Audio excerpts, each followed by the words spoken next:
Good evening and welcome to Sunaparanta's ListenIn series. Today's session is titled Conscious Conservation, Understanding India's Wilderness. India accounts for 2.4% of the world's land area and about 8% of all recorded species. As of 2018, India had a total of 683 species in the IUCN's critically endangered and vulnerable categories, including the Bengal Tiger, the Great Indian Bustard, the Asiatic Lion, the Malabar Civet, among others.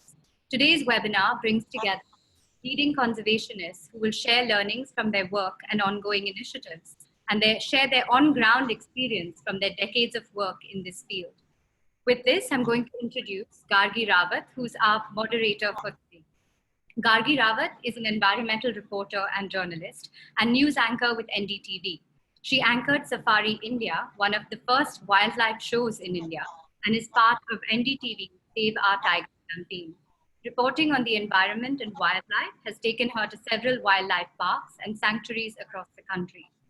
Our first panelist is Aditi Kothari Desai, a director on the board of DSP Investment Managers Private Limited and head of sales, marketing, and e-business. She's also a trustee in the Wildlife Conservation Trust, which is focused on wildlife and forests. Jaisal Singh is founder and chief executive of Patron and vice president of Relay and Shuttle. He is a member of the Standing Committee for Wildlife and State Wildlife Board of the Government of Rajasthan. He serves on the executive board of the Ranthambore Foundation, which has pioneered and spearheaded community conservation initiatives in 96 villages that border Ranthambore Tiger Reserve since 1988. Our third panelist, Dr. Dharmendra Khandal, is a conservation biologist working with an NGO called Tiger Watch since 2003. His on-ground experience is unparalleled, and his work involves anti-poaching monitoring and research around Ranthambore Tiger Reserve. In 2005, he spearheaded the iconic anti-poaching project and holds a PhD in wetland ecology. I'm really appreciative of all of you taking the time to be with us today. And with that, I will hand it over to Gargi. Thank you so much for that, Isheta, and that introduction. And I want to tell people who are watching right now a little bit about NDTV. I'm very proud to say NDTV has been one of the channels in India that has really focused a lot on issues around environment, wildlife, and conservation. We've done several campaigns. As I mentioned, Save Our Tiger campaign. We also did a campaign around India's coastline, protecting beaches. We've done a Green Awards. We've done telethons called the Greenathon. We've also done campaigns to protect our hill stations. So we've done a wide variety of campaigns over the years. I've done a documentary on the Ganga as well, and traveled from Gomukh to Ganga Sagar. As we mentioned, that NDTV did the first wildlife show in the country, which took me to various parks across the country, to Kaziranga, where I've seen the rhinos, to Gir, where I've seen the lions, to South India, to an obscure sanctuary called the Rola Padu Sanctuary, which is famous for the Great Indian Bustard. I didn't see it there, but we did manage to go there. So I've seen firsthand a lot of the issues that are facing India's wildlife spaces, issues that are facing conservation when it comes to all the conflicts, all the pressures of development, all the pressures of local people and what they want, the forest department, NGOs, etc. And it is very, very challenging. We're a country of 1.3 billion people. After this coronavirus lockdown that we've seen, a lot of those people have also gone deeper into poverty. So it's going to be very challenging going forward. A lot of focus on the economy and lifting these people out of poverty or helping them. So that's going to be challenging going forward to keep the focus on issues concerning environment. And I think today's panel is very interesting because we have a mix of people who can talk about, there are people who are passionate about the environment, who are in a position to do something about it, people who are working on the ground in NGOs like Dr. Khandal there. So I think it's very important going forward if we want to save India's wildlife and our green spaces, for everyone to work together. And there has to be this synergy between public and private, between the government and private individuals who are passionate about wildlife and conservation. And I'd like to start by talking about tourism, because in my years of reporting on wildlife and environment issues, I have to say 20 years ago, tourism was not really talked about. When you spoke about conservation, it was almost as if everybody shied away from it. It was not something anyone thought of as a conservation tool. And I'm happy to say now in 2020, it is seen as one of the means to promote conservation. And it's one of the means in which you can bring together such a wide variety of issues involved with conservation, be it working with the government, forest department, working with the locals, working for the community. And I think Jaisal Singh and Jaisal Sujan has been really an organization that for 20 years now has somehow really brought all these facets together and has really worked in this field of bringing tourism and conservation together and working with the community. So I'd like you to first talk a little bit about that. Thank you, Gargi. Thank you, Isheta, for organizing this. And hello to fellow panelists again, and a warm welcome to all participants as well. Gargi, you're absolutely right.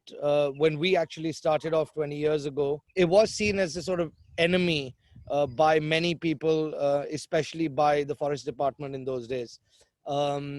I believe that things are slowly starting to change, because there have been examples where tourism has aided the conservation process. And that has been more so in Africa, sadly, than in India.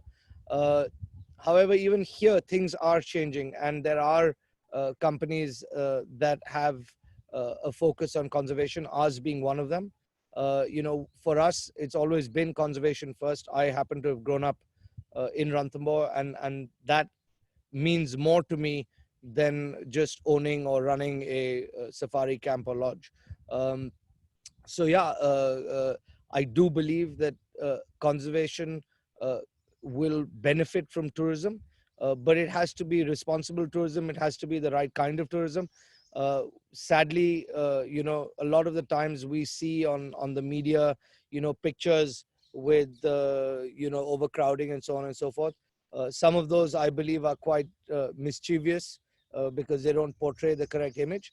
But then there is a case for the fact that unchecked tourism, I think our problem in the wildlife tourism space is that it's over-regulated and under supervised. So it's selectively supervised, and I think that has got to change, because it's only then that the responsible tourism operators will automatically get separated from those who do not run ethical operations and without respect to the environment and the wildlife.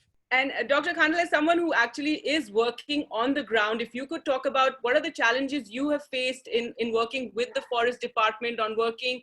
It's very tricky for NGOs, because you're working in a particular space, in a particular park, and to criticize the forest department could also lead to a lot of friction. So it's a very precarious situation, a very delicate situation rather, that you often have to deal with. So if you could tell us a bit about that, about the work that you've done. We are always a kind of a pressure group around Ranthambore and working the same ground, and always if you work at the same ground, it's become heated sometimes.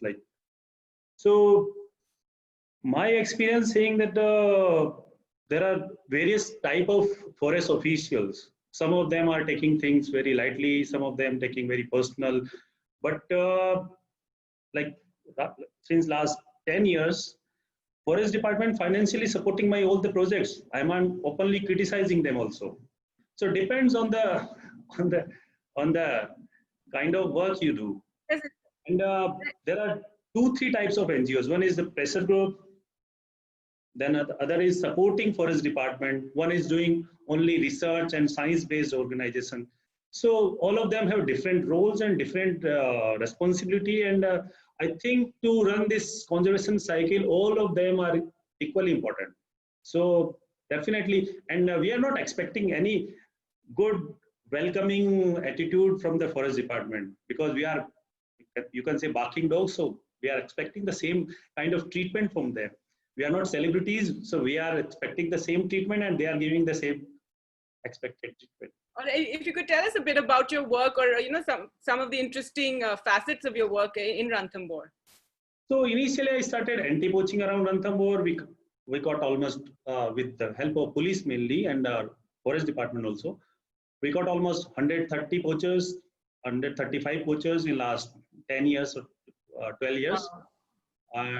And I personally been in all the raids, collected all the information related to poaching and intelligence.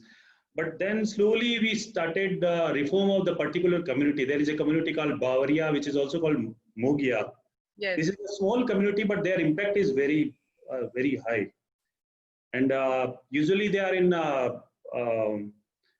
different kind of criminal activities. They are killing people. They are stealing their ornaments or doing various kind of robberies and all. And simultaneously, they are also doing all these poaching activities around Ranthambore. So we started some reform or rehabilitation work with the community. This is a small community, but impact is high. Like 80% of the people or the poachers we caught belongs to the same community. And multiple times we caught the same persons. And you can imagine the last kingpin with police department caught with 34 leopard skin in one assignment from Delhi. So this is the kind of network we busted in 2005-06, and till now we are catching the same persons. But because of our work, of education work, other livelihood programs, we changed little bit to them, and they are also supporting us. Second, right now we are running a village network around Ranthambore, which is in Ranthambore is a small park, but still it's a quite a big. One of the famous parks in the country. Yes. There are 270 villages in the periphery of the Ranthambore, or around 60 villages inside Ranthambore. So you can imagine the kind of biotic pressure of them. We engage 50 villagers from the same community, and they are installing camera traps around the park.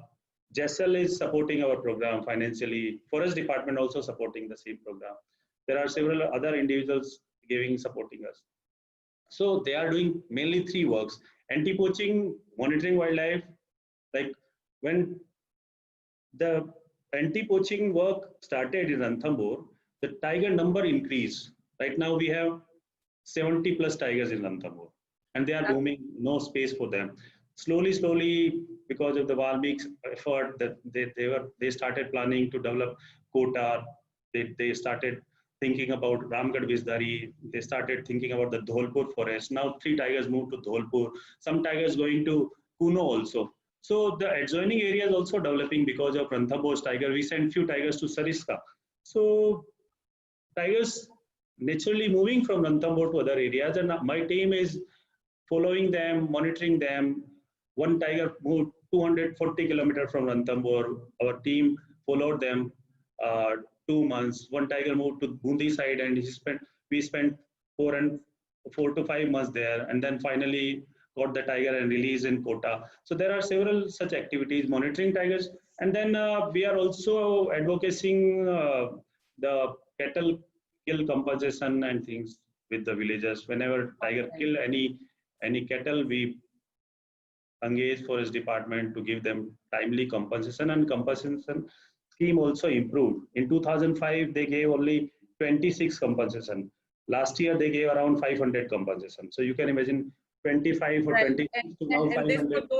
And this for those who are watching is very, very key. If you give quick compensation when cattle is killed by any of the wild animal, be it leopard or tiger, it helps the villagers, because for them it's such a big part of their livelihood, such a big part of their income that goes away. And if you give them quick compensation, then their anger towards the animal is not so high. Otherwise, you have incidents in other parks in which they actually poison the kill, and when the tiger comes back, it actually dies after eating the kill that's been poisoned.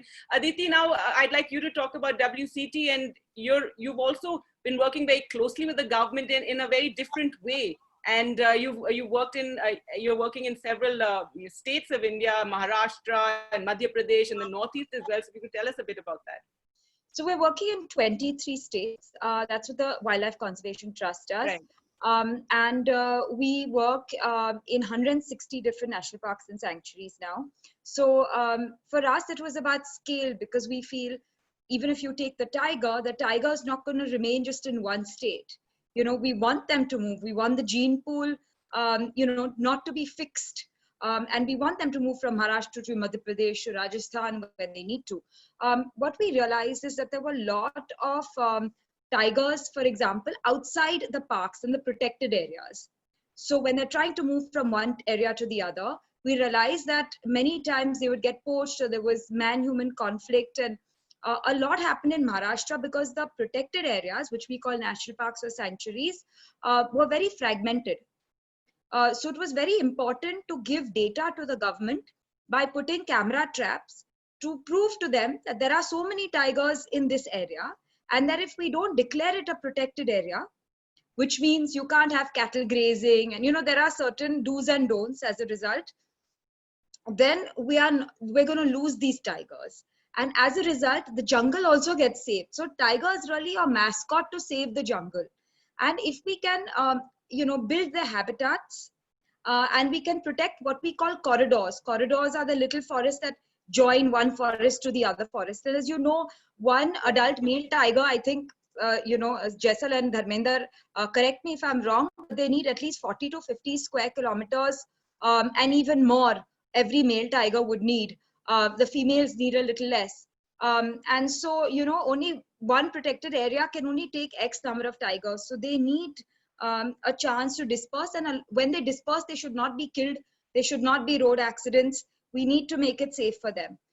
So actually, with the help of the Forest Department, with the help of a lot of local NGOs, in Maharashtra, if you just take that one state, we have been able to increase the protected areas by 1,000 square kilometers. So we just keep adding along what is protected already. So that's how we want them to be declared. So this is some of the work we do, help with data. The other work we're doing, of course, is say with elephants in the Northeast. Right now, we're doing a project which is trying to get the migratory path of elephants in the Northeast. So you have about 5,000 elephants. That's a huge problem in the Northeast right now. Yes. All their paths have all been taken over by habitation, by tea plantations, and yes, it's very important to map out their routes. And a lot of there's going to be a lot of development in the Northeast, right? I mean, we all want that because it's not as well developed. So if we can, through satellite images and talking to the locals and trying to understand the route of the elephants there, then we can talk again to the government by giving a lot of data to say that maybe we shouldn't have a road going through this area, and maybe through maybe make a bypass or maybe make a bridge so the elephant can pass from below it. So these little things are very important, that we work with the government, support the government, and give them whatever data that is needed to help protect. So these are just two examples, but really WCT is working everywhere. Right, and need to understand that to look at not just our tiger parks, but tiger landscapes, elephant landscapes. We need to see these as contiguous areas where the tigers and the animals move across and can move unfettered and as little obstruction as possible. And through information like you're saying, WCT does, is something that can help the government prepare for it or avoid as much friction, which is something that we're seeing a lot right now. Just one thing to add: 600 rivers originate from these parks. Right, absolutely. So it's very important, and these parks and forests, it's very important to protect the forests and to build more forests so that we can protect the catchment areas and that the water can actually feed the rivers and feed India. Absolutely, and especially now when we're facing so many issues like air pollution, water issues, we're facing climate change, we're going to see more extreme weather, and these forests is what is going to protect us right now. Jaisal, I'd like you to talk about your project in Javai of rewilding areas and how you're working with the community there for this, because I think this is something that needs to be spoken about more. Perhaps other people who are in position to do similar, sort of projects in other parts of the country need to hear about how in Javai you've managed to take land and work with the community, and you're rewilding it so that the leopards there have more space and more habitat. So Gargi, the Javai model actually is one where what we have tried to do, and our aim is not to disturb the balance that actually exists in Javai. I think that is what is special about the area. What we want to do there is to actually enhance the protection of the existing balance, which is an amazing. Right, and for people who don't know, just tell them where Javai is exactly. Which is a major one of coexistence. So Javai, as some of you may know, is located halfway between Jodhpur and Udaipur. It is the area basically around the Javai reservoir, the Javai Bandh, which was created just towards the early years of independence. It was commissioned just before independence by the then Maharaja of Jodhpur, Maharaja Umed Singh Ji. And he dammed the Jawai River, which was a seasonal river, the catchments of which are further up the Aravalli Hills. And this reservoir sort of created an ecosystem where, which today attracts, hundreds of birds, both migratory and resident. And the 850-year-old granite rock formations around this reservoir and in the area around, with amazing cave networks interspersed with fields, interspersed with old sacred groves, interspersed with agriculture. So it's a semi-agrarian, semi-pastoral and semi-wild landscape where humans and big cats coexist peacefully. The last incident on record of any man-animal conflict in the Jawai area was 170 years ago. So it's an amazing example of coexistence. Whereas the neighboring district of Rajsamand has apparently one of the highest man-animal conflicts with humans and leopards in the state of Rajasthan. So it's amazing how animals treated in a different way, in a different landscape, behave differently just in a one district away. So the coexistence at Jawai Gargi has been astounding. What we have done there is tried to, as I said, preserve the ecological balance that exists and try and safeguard it for the future. We have done this by having a very low impact, low footprint tented camp there that's seasonal. That tented camp of just 10 tents has been able to adopt in that area 10 schools. Okay, we have a mobile medical service that is absolutely free. We have a sanitation program there that we do absolutely free. And all of this is done from receipts of monies contributed by guests. We were the first company in India, I believe, to impose something called the conservation contribution on all our guests. It's a mandatory fee that anyone who stays at any Sujan pays.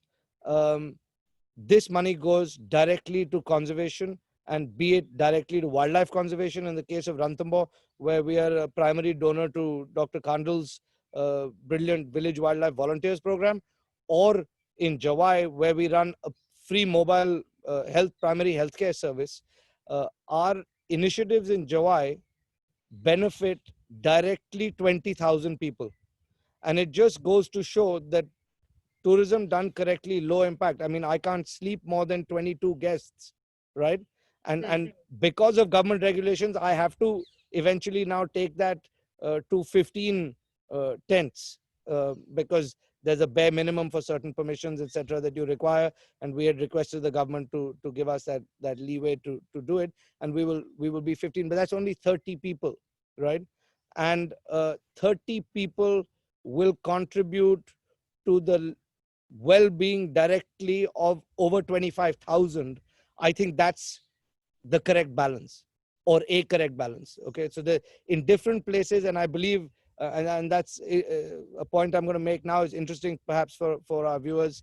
I don't think one size fits all, right?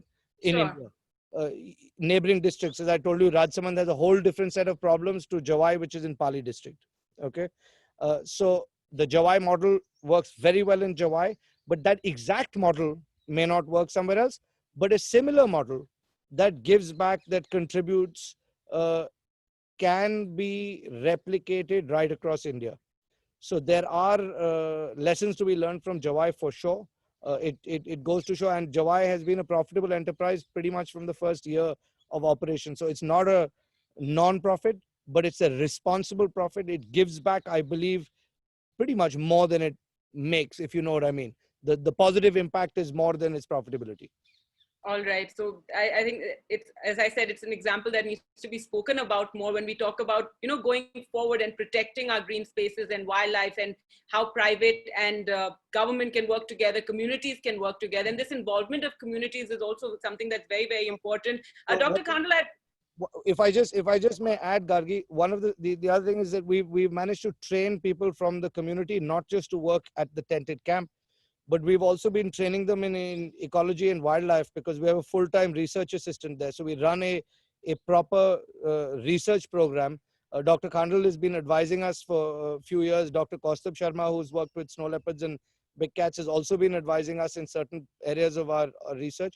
And from this last year, we have a full-time research assistant who's a conservation biologist based at Jawai. So apart from doing these community-based programs that benefit the local community, we're also directly working in conservation and anti-poaching in that area. And the locals who are being trained as trackers, right, and who will slowly start to imbibe more from a scientific bent of mind, will be able to spread that knowledge in their communities and explain the importance of ecology to the local communities. And the moment they see that and they feel a direct benefit, they will automatically become partners in the conservation process. And I believe that communities across, be it Ranthambore, Dharmendra's program on the village wildlife volunteers is a huge success and a huge support to the park and to the park management, because he has got the buy-in of the local communities in the areas he's working. And I think this is definitely an important point. And before I hand over back to you, Gargi, just one other point. Interestingly, Aditi mentioned corridors. I think this is another amazing happening. I'll give you a quick example of Rajasthan, and I'm glad it's happening, you know, from Rajasthan all the way to Maharashtra and southern Maharashtra. Here we have an ecosystem which could become one large park. It could become a mammoth trans-district park, starting all the way in Dholpur and ending at Ramgarh in Bundi, and taking in all this whole belt, which is actually literally right behind me, going all the way down, taking Ranthambore in, taking the Chambal Sanctuary in, and making this a mammoth park where tigers can migrate and have traditionally migrated. Dr. Khandal's team has researched them, has followed them right through this migration corridor. And I believe that that is another very interesting happening that I think the Rajasthan government had been talking about. And I do hope that the State Wildlife Board will take that up in the future. All right. And I think people need to know also that India has 60 to 70% of wild tigers in the world. And that's something very remarkable, given, again, I want to emphasize the poverty that we have in the country, that we have all these green spaces. And of course, that's thanks to Project Tiger and Indira Gandhi having had that foresight to create these national parks. But Dharmendra, you know, there's a lot of talk about tigers always, and then it's our most stunning animal. It's a gorgeous animal, and it's talked about across the world. But India has so much to offer in terms of wildlife and biodiversity. And I'd like you to talk a bit about that. So India is one of the country mega biodiversity, like 17 among the 17 countries. Those are biodiverse countries. So if you compare with the Europe, like Europe is 3 times bigger than India. So we have 1,300 species of birds, and they have 700 species of birds. Entire Europe has only 700 species. Similarly, if you compare snakes, we have 300 species of snakes. And in Europe, there are only 40 to 50 species of snakes. If you say we have 4 species of bears, 17 species of cats used to be in Indian subcontinent. One we lost, cheetah. Then sand cat is remained only in Pakistan after the partition. The cat is there, but still we have 15 species of cats, and thankfully we have lions in Gujarat, and the numbers have just increased. Yes. So things improving in certain areas. We have Ranthambore is 1,700 square kilometer of areas, 600 square kilometer of area used by tigers, but remaining area used by sloth bears, leopards. We have best population of Indian grey wolves. I think in India there are 4 great areas for wolves. Velavadar is topmost, then Ranthambore, Kela Devi, and then Pune, and Kopal near Karnataka somewhere. So these are the important areas. There are several species Great Indian Bustard. They are definitely facing big extinction threat. Yes. And your gharials and many species we have. This is a very rich country in terms of biodiversity. Aditi, I think a question that we get a lot, from people again, when we do a campaign, like even when we did Save Our Tigers, a lot of people spoke about, how can we just talk about tigers in a country like ours that has so much poverty that's facing them? Then there are people who are very passionate about environment and they want to know what can we do. If you could take that question, what can a person do about, if they're very passionate, but they don't know how to go about it? And also the importance of saving our environment, I think is never been more apparent during this lockdown, what we've seen, and also this pandemic across the world, this disbalance that it's come from because of, so there's been a lot of talk about issues like that and concern for environment. So if you could talk a bit about what a normal person can do. One is definitely educate yourself, spread the word. I feel only if you fall in love with it, will you want to really save it. So, visit all the forests. As Jaisal said, where Sujan is concerned, a lot of the money goes back into conservation. We have, now the park fees in many places, they go back to the park. It's not going to the center anymore. So it's used, for the forest guards, etc. Actually tourism and conservation are becoming one. Be the responsible tourist. Understand that by doing that and staying at the right places, you are going to make a difference somewhere in the long run, and really spread the word. Where climate change is concerned, as I said, it's more, the more that we protect our areas, the more we don't cut down our forests, the more green we'll get, and the more we can then combat the greenhouse gases. So just for your little self, like, make sure we don't use that much plastic, and that's what we can do sitting in our urban centers. But also you should realize that something in Bombay, people forget. People want to go far away to see wildlife. How many people here that I'm speaking to are from Bombay and have visited Borivali National Park, or Sanjay Gandhi National Park as it is called now? We have over 20 to anywhere between 20 to 30 leopards inside, and it's 103 square kilometers, and it is really the source of all our water in Bombay, at least in South Bombay.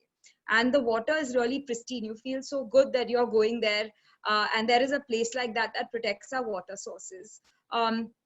It's very important that we are mindful of this. A lot of us live around it. You don't want to litter it. You don't want to really, be the one funding buildings that are, maybe going to encroach it in any way. We want to, we have to realize that even being in urban centers, we can do a lot to protect our urban wildlife. And of course, visit the parks. So where contributions are concerned, there are many NGOs. Dharmendra's is very good, and Jaisal's helping. And I'm sure there are a lot of NGOs that are, happy to take all the retail resources that they can and make you feel involved in some way.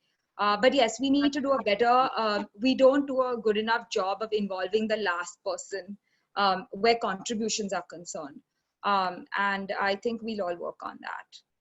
All right, and I think it was nice that you spoke about the Sanjay Gandhi National Park, because I think it's incredible to have that space in a city like Bombay. If you think about it, this mega city, and you have, this massive protected area. And again, when everybody gets very pessimistic and sad about environment, wildlife situation in the country, I always feel, but I think it's incredible that we have all the wildlife, all these protected areas that we do, given all the kind of challenges that we have.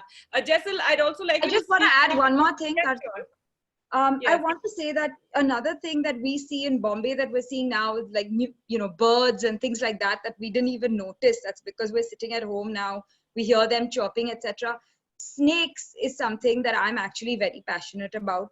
And many snakes have come out because it's not noisy. One thing we can do is make sure that, we call and, we're aware of a number for a snake rescuer versus really killing them. It's not something, we have 350 different species of snakes. It's important that we protect them all. And I understand, you know, you don't understand if it's poisonous or non-poisonous, but instead of being scared of them, let's just go and call a number to try to save them. So these are little things that we all can do. All right, Jaisal, you know, the comparison between what we see in Africa and conservation and their, protected areas, wildlife parks, tourism, and what we're seeing in India, what would you say are the big differences, and what could we learn or emulate from there? So, Gargi, obviously wildlife tourism as such took off in Africa a little before it did in India. We in our country haven't even scratched the surface of what wildlife tourism could be here. As I said, we are over-regulated and under-implemented. So, you know, we have all these rules and they're sort of, depending on what's happening, which officers there, some are implemented vigorously and rigorously, some are not implemented at all. Tourism then gets a bad name, and it becomes a sort of vicious circle. And I think what we should learn from there, and I'll give you a few examples if I may. If you take the visitor experience in Africa, the visitor experience is pretty seamless. When you go there, let's say you were not meant to be in an area and a ranger vehicle comes up to you, all it does is note your number, and it will hand probably a chit, depending on where you are, to the driver, and he will have to call and speak to the ranger and so on and so forth. But the guests are not really disturbed. I think we should do more of that in India. In India, there's a huge bureaucratic process. You go into the gate, you sign one purchase, then you go from one gate to another gate, then you sign another purchase, then you go from that gate to another gate, and you finally enter the park. By then, you wasted 1 hour just doing bureaucratic process, and your mind is numb. Okay, how you can enjoy wildlife after that is beyond me. So we have certain lessons to learn from there. But in terms of how they've managed their wildlife in places like the Masai Mara, and especially in the conservancies around the Mara, have been encouraged. So what they have done is, I'll give you the example of Mara North. Mara North is, I think, about 500 square kilometers. Okay, it is about 800, and I'm giving you approximate figures, around 800 Masai landowners. Okay, the land is rented from them by the conservancy, which is basically a consortium of 12 camps and lodges, right, who contribute depending on how many beds they have, i.e. how many rooms they have. And this money goes directly to the landowner, who is then encouraged not to farm it, not to graze it, but to do his own thing and earn from his particular landholding. They also do allow in that area, because the Masai are a pastoralist community and they want to keep cattle irrespective of whether they're farming the land. So they do allow controlled grazing. So what they have done is actually added areas, and I know Aditi, when we were chatting offline, was talking about buffer areas. It's a very good way of promoting tourism and creating a natural buffer area, saying farmland around that may be degraded, that may be useless, or may even be useful. Okay, you don't want to go into areas that are high yield in a country like India, where we do need food grain. So obviously, you can't just go and shut farming down. But in areas that border national parks and tiger reserves, which are viable to create such conservancies, I think that is something that we can definitely learn from the African model. But Gargi, what I also just wanted to say, which I was going to say before you had actually asked me the Africa comparison, was it's interesting perhaps for people who are viewing this today to know how wildlife in India is actually governed, because a lot of people are blissfully unaware. They think that it's a national park, so it's run by the central government, and that is not the case. So if I may, as we on the panelists obviously know, that wildlife is on the concurrent list of the Indian Constitution, which basically means that while the center and the central government have a role in it, the day-to-day management of wildlife in India, from protection to day-to-day normal management, tourism rules, local rules, rests with each state individually. So the Maharashtra Forest Act may be very different to the Rajasthan Forest Act. Okay, so it is very important for people to know that even a national park and a tiger reserve is run by the state government in the state that that particular park or reserve is in. And till date, I do not know of any, while there is a provision in the Constitution and under the Act, where the central government can declare an area troubled and take it over and directly govern it. I do not believe since the act came out that there has ever been such an exercise of that particular power. So it is run by the states, and I believe that we need to be much more site specific. What we tend to do in India is, I'll give you an example, NTCA. It's a blanket advisory. I was going to mention NTCA, yes. Yeah, it's a blanket advisory that goes around to every single state. Now, each state has its own problems. What may work in Ranthambore may not work in Tadoba. And there may be something fantastic in Tadoba that Ranthambore must emulate. But we cannot just put a blanket from Delhi saying this is how it should be and that's it because NTCA thinks it's right or the... So but NTCA, I think, also remains an advisory sort of a position. That's another, gray area. It gives these orders, but it's up to the states really. And what I say now is where NTCA actually derives a lot of their power from. I find that in certain states, and it depends when governments change, allocations change, what the NTCA holds is a certain amount of purse string, right? So if you are a tiger reserve, the NTCA will fund X%, okay, of your management. So depending on what the state and the local government funds, NTCA also is a funding agency. And so it's interesting also for people to know that the funds for tiger reserves come jointly from the states and NTCA. Some states may choose to say, we don't want NTCA's money, we've got enough money of our own. I don't know how many states actually do that. And the allocations, I think, is a interesting happening. Aditi mentioned something very, very pertinent earlier about fees from tourism. Now, I'll give you an example. Fees from tourism has been collected. Ranthambore is the largest earner of tourism fees, not necessarily by the largest footfall, but by a very sensible multi-tiered method of tickets. So depending on what you do and where you go and so on and so forth, you pay more or less for certain privileges, and so that it's a leveler. It's like take the example of a train, right? So you've got third AC, you've got two-tier AC, you've got first AC, etc. So that's the way it's been layered here. As a result, the turnover from tourism for Ranthambore alone, from just the areas that are being used, which are a fraction of the 1,700 square kilometers, is over 35 crores. It was 37 crores, I think, 2 years ago, and it hovers around the 30-something crores. Now, if that money is returned directly to the park is fully self-sufficient. They can invest in their own drones. They can ask, support from NGOs such as Aditi's and Dharmendra and say, I'd like you to come here and do X for us, and we will fund this project, but you run it because it may be outside the park or so on. They have the money. What happens is, Aditi, sadly, at least in Rajasthan, a lot of that money has gone back into the state treasury.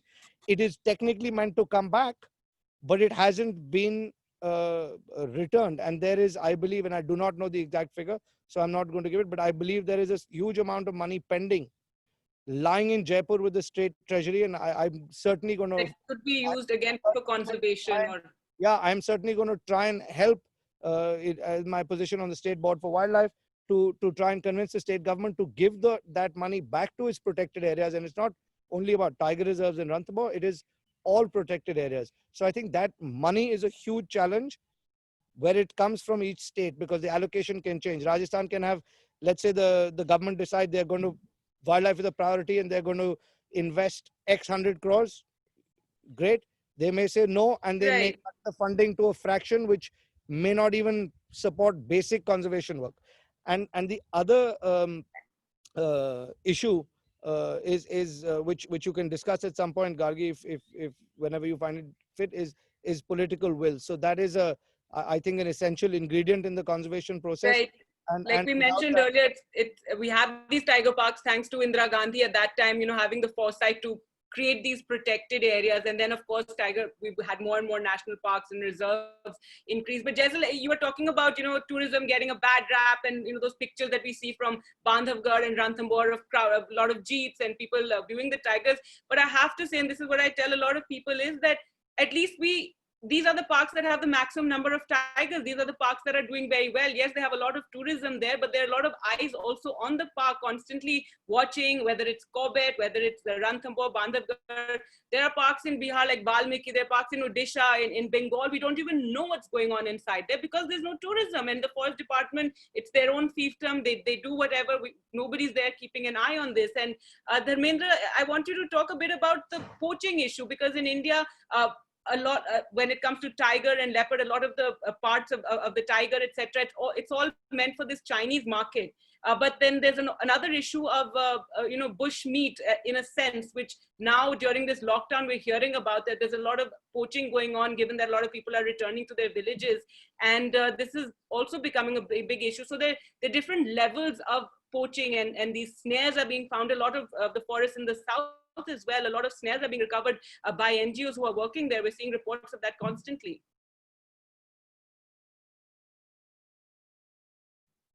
Yes, Gargi, there are several such cases we reported during this COVID pandemic, and overall poaching reduced, I feel. The tiger poaching, tiger and leopard poaching definitely reduced. Sure. But they're killing because of this cattle killing and retaliatory killing is increased. In last 7-8 years, 5 tiger at least poisoned around Ranthambore, and several missing, several young tigers, sub-adult female tigers even are missing. And I have doubt, because there are 2 especially black holes from where these tigers are going missing. So there are several issues. But as you are talking about the bushmeat, it's a big problem. But still, situation in Ranthambore is better because we have largely the community is vegetarian.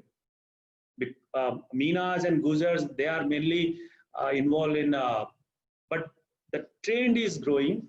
The trend of meat eating is growing, but the situation is, Madhya Pradesh is very, very precarious. Like when you go to Kuno side, you'll hardly find any nilgais roaming around the Kuno agriculture fields. But around Ranthambore, you can see peafowls, black bugs, you can see nilgais, all these things.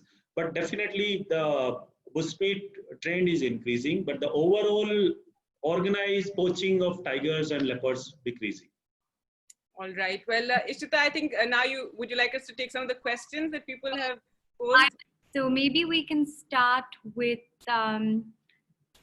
this one, which is about what have NGOs done to change the occupational pattern and alternative livelihood opportunities around national parks?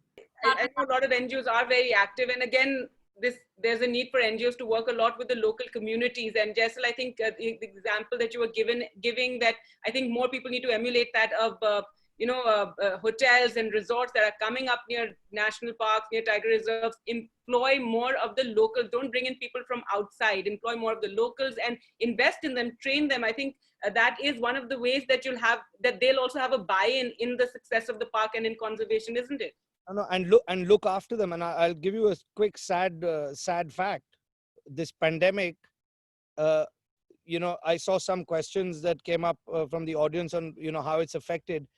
Sadly, the responsible operators, right, have kept all their staff on, and the people who haven't are the vast majority of the ones who are not responsible, who've let their staffs off, not paying them salaries. I hear horror stories that people have just been left in violation of every law and every labor law, completely flouted. So apart from the responsible operators who have followed the rule to the T and continue to pay their staff, have not made redundancies, they may have made salary cuts, we have too, but they're within reason, they're well within the law, but they're in keeping humanitarian conditions. We haven't just turfed out our staff. And sadly, the chances of responsible operators perishing is higher than the illegal guys who have just let their staff go, put a lock on their door, and the day travel comes back to normal, they'll open their door and rehire staff and continue to operate in their irresponsible ways. So I think there is certainly a case here for all governments to separate the wheat from the chaff and don't look at tourism and paint everyone with one brush. Those who are not doing good work, penalize them, and those who are not doing good work, not following the law, I mean, penalize them. Those who are not doing good work, encourage them to do good work, and those who are doing good work, make examples of them and support them and make them an integral part of the conservation process. All right, and Aditi, if we talk about, of course, there is a massive crisis that we're seeing after, coming out of this coronavirus lockdown and the pandemic. But once we do see, things picking up, people moving around, I think tourism and wildlife tourism especially can become one of the means for, again, injecting a lot of, promoting a lot of employment, getting more revenue, especially, maybe people from abroad, once things do start moving, we'll see people moving to India. And within India itself, I think wildlife tourism and going to national parks is something that's going to be very attractive to people. Yes, I think we all are dying to get out of our homes as soon as this gets over.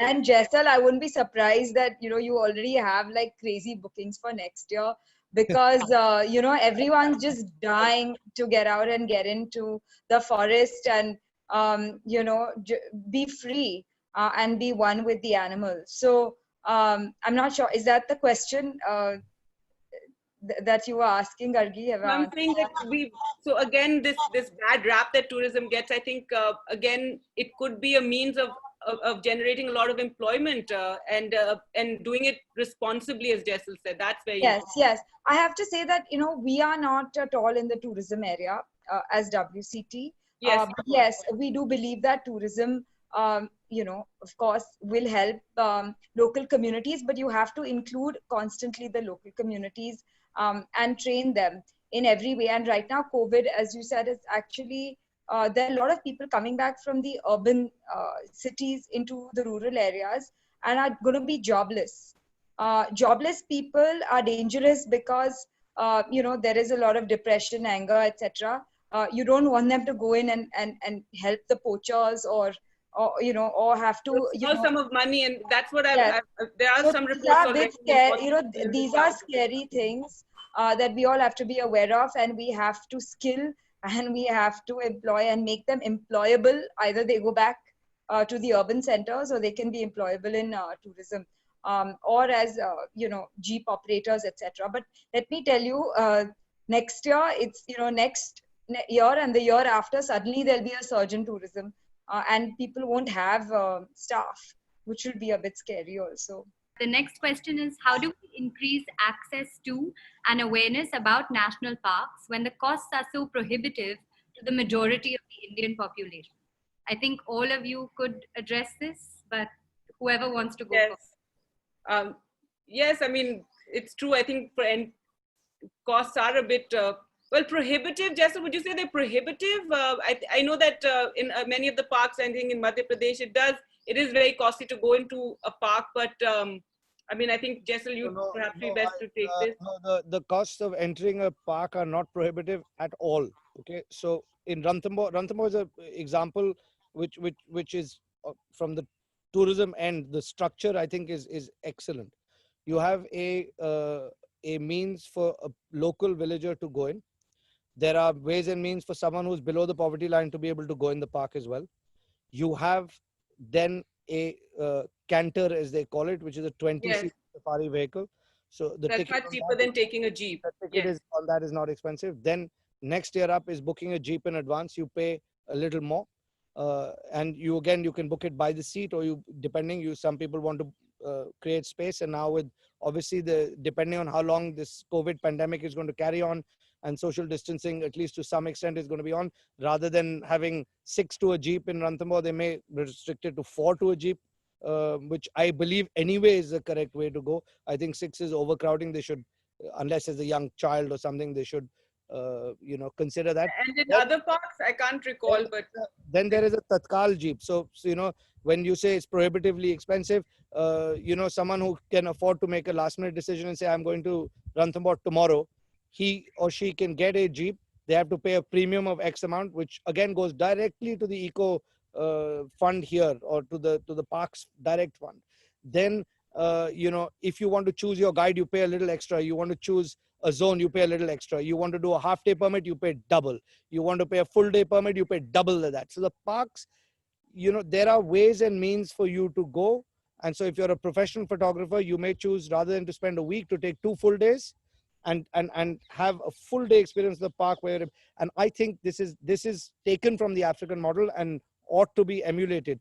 There is a lobby who is unfortunately ill-informed, who are trying to dismantle this process, and it should not be dismantled, because it is earning the park huge amount of revenue. It is earning the state exchequer huge amount of revenue, and it should be strengthened, not diluted.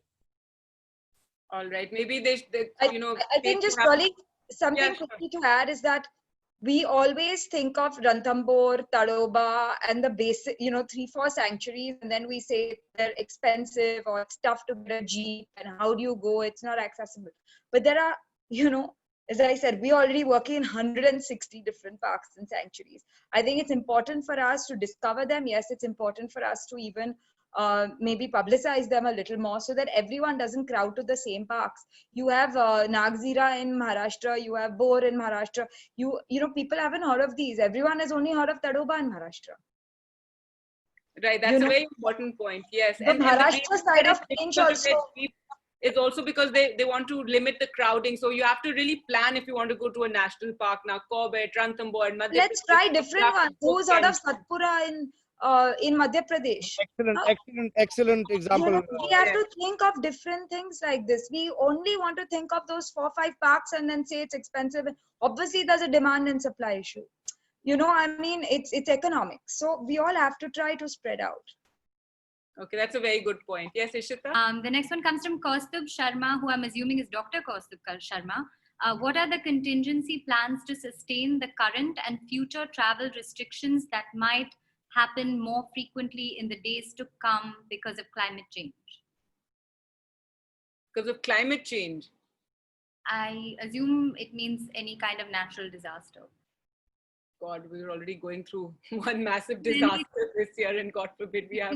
We're at 6 o'clock. I want to end on a very happy note. So if you guys could, each one of you could tell us about what you see in is the biggest challenge and what your plan is for the next 5 years. What would be on your wish list to achieve in conservation? All right, let me ask all the panelists first, and then I'll end with Dr. Khandal. So I think there are several important species, other species like critically endangered GIB, gharials, and other species. So we are planning to work for 5 species around Ranthambore.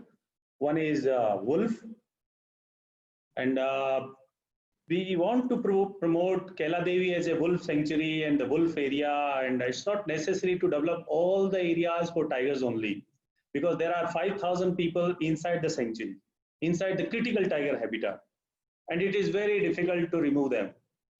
It's not very easy to relocate.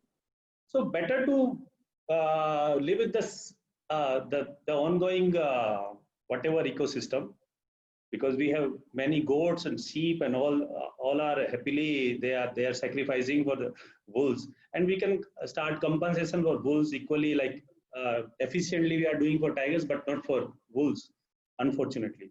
So wolf is one of the species. Then we want to work for the gharial and many other neglected species, lesser known species around that area. Okay, very interesting. Aditi, for WCT, what are your priorities in the next year, months to come? Where WCT is concerned, we want to continue to grow. We want to continue to get more scientific evidence and data-based, help to the government. In addition, we're doing a lot. We're even helping training all the staff in the government. We're also helping, with the anti-poaching camps. You have camps that are already positioned in a lot of the forests, but they don't have running water. They don't have, electricity. So we give them solar panels. We give them clean water so that people can actually stay in these and actually do the patrolling, because otherwise that was not happening. Obviously we do much more of that. We want to help in the elephant projects. We want to help with different species. Of course, the tiger will always be there. I just want to give an example of Gir in Gujarat. A lot of questions are coming up about lions. And we always talk about tigers and we forget the other two big cats, I would say. Well, three big cats, right? The leopard, the snow leopard, and the lion. So let me talk at least about the lion. There are 674 lions now in Gujarat. The Gir forest actually is only 1,500 square kilometers. Okay, and that's that's small. But they span 22,000 square kilometers. So many of them are outside.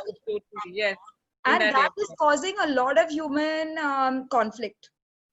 So WCT in that area, of course, is training and helping to, give the vehicles. We are helping a lot with capturing the lions that have strayed, which is constant. And of course, it's very important that we try. It's, not happen, but we will keep, hopefully, my wish would be that we can extend and the, government can extend the area for the lions. There was talk of moving the lions to Madhya Pradesh, but that has also not happened for whatever reason. Let's even leave that out for now. There are, many things that we want to do in addition to just the tiger, because there are so many species all over. There's a clouded leopard also in the northeast. We have the red panda also here. We have the rhinoceros. We're doing a lot in Kaziranga, and sort of north of Uttarakhand, with the Nepal border, Dudhwa. My wish would be that, we work in as many parks. A lot of things on your plate. A lot of things on your plate going forward. Yeah, we want to work in many parks and just support local NGOs, because we can't do all the work ourselves. And go to these remote places where tourists don't come, but there still are forests and animals that need to be saved. And they may not be the sexy places, but they still need to be saved and looked after. Absolutely. Jaisal? So I'll give you a couple of things that I'd like to see happen in the next 5 years. I would ideally like to see Rajasthan declare the area starting from Dholpur all the way down to Bundi into one mega park. And work in site-specific bits of that park in different things, because it includes the wolves that Dr. Khandal mentioned. It includes the Ghadial crocodiles that Dr. Khandal mentioned that are critically endangered. It includes, obviously, tigers. It includes leopards. It includes all sorts of microfauna as well. It has a Chambal riverine system and of ravines. It has dry deciduous dry thorn forests. It has tabletop Aravali plateaus. It has grasslands. It is an amazing thing. So I would like to see that declared into a mega park by Rajasthan. It is something that I want to fight for and try to see happen and fructify. I believe that that aside, I think as far as India is concerned, the time has come for a proper wildlife cadre to be created. I know this has been the call of certain conservationists. I think my uncle I'd agree with you. Yes, had a big voice for this when he was a member of the National Board for Wildlife, and in I think 2 governments ago he had said that there should be a bifurcation of the ministry. So that hasn't happened. I think that's very, very important, and I think a cadre specifically for wildlife needs to be created, which is specially trained. What happens today is we are part of the same bureaucratic process where, a forest officer who may be very interested in wildlife gets posted to plant, trees on a highway and look after a territorial division that has nothing to do with wildlife and doesn't come under the wildlife department. So I think that is important. That has to be created. I think, there was this whole thing about tiger protection forces being created. Now, again, those have to be in conjunction with such a cadre. This cadre needs to be trained properly, and the shortage of manpower. I mean, I do not have the exact figure, so I'm not going to say it here. But the manpower that India's forests have to man a huge landmass is so minuscule, it will make every Indian ashamed that is the amount of manpower we have given to protect our natural wealth. Those rivers that Aditi spoke of, those critically endangered species that Dr. Khandal spoke of, all the areas that are rich in megafauna and microfauna, we have hardly any boots on the ground that we require, let alone trained boots on the ground. So I think that I'd like to see happen in the next 5 years. And as far as tourism goes, I think that the time has come for responsible tourism to come to the fore, to put their money where their mouth is, and to be a essential part in the conservation process, and not to be, mixed up with the vast majority of irresponsible tourism operators who don't even pay their basic taxes, and a lot of them run without even the basic necessary permissions. I think that has to end, and a way where the tourism and responsible safari industry works together with the forest department and is not seen anymore as the enemy, but as a essential part of the conservation process. So those are the things I would personally like to see in the next 5 years. Right, and as we discussed, I think it's already happening that tourism is being seen as a conservation tool, and that's very important to be recognized more. And Isheta, last word from me is I'd like to see a lot. I'd like to be reporting a lot more on wildlife and environment issues. I think a lot of our news channels get too caught up with all the political, sensational news and controversies. NDTV, of course, still tries to report on environment issues, so I'd like to do that a lot more. And I hope other channels will also follow suit and keep pressure on the government on all these issues of diverting forests for projects, mining, etc. Thank you all for joining us. We've had close to 200 people listen to us today, which is really great. That means that at least that's a first step, right? Aditi, as you said, we need to educate ourselves on everything that's going on. Thank you for all our attendees to make the time to be here. So hopefully you've learned a lot from our amazing panelists. Thank you all very much.